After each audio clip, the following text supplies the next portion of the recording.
It's been around for 20 plus years now. I think everyone around town knows what the Birdie Club is and has heard the name. There's not much explaining to what it is anymore. It's kind of, how do I be a part of it, or how can I give? The Birdie Club is a fundraising organization that was founded my freshman or sophomore year in college, which will predate myself, about 2002, so around that area.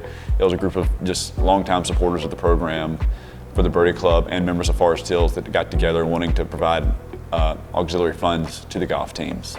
And it really started just one small golf tournament at Forest Hills once a year to raise a little bit of money to help pay for uniforms for the team.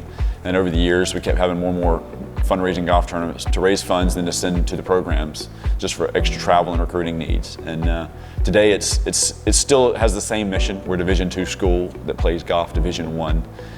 And to compete in that level, it requires an enormous amount of money. And the school only has so much to go around on the athletic budget. And so the Birdie Club really is the funding gap to fund the rest of that for the programs. I finished my time here playing, graduated in 2005, and I played professional golf for the next 5 years. And so I was not part of the Birdie Club. I was a member of the Birdie Club, a dues-paying member, and I'd come back and play in the annual golf tournament. I started my next career in public accounting, and probably a few years into that, I always joke, if you ever become a CPA, you're going to get a phone call to be on a board and be a treasurer at some point.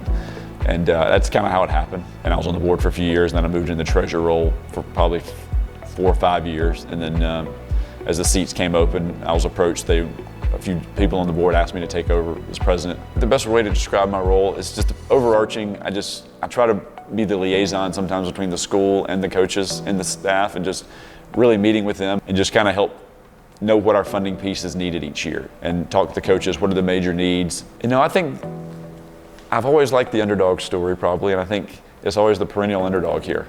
No matter how good we are, we've won national championships, we've been on the national scene for 20 plus years, but you still feel like you're the underdog. So I think just showing up and competing against Power 5 schools and winning a lot of the times is satisfying. The relationships I've made over the 20 plus years of being here, that all have cultivated through Augusta University and the golf program, is really where it started.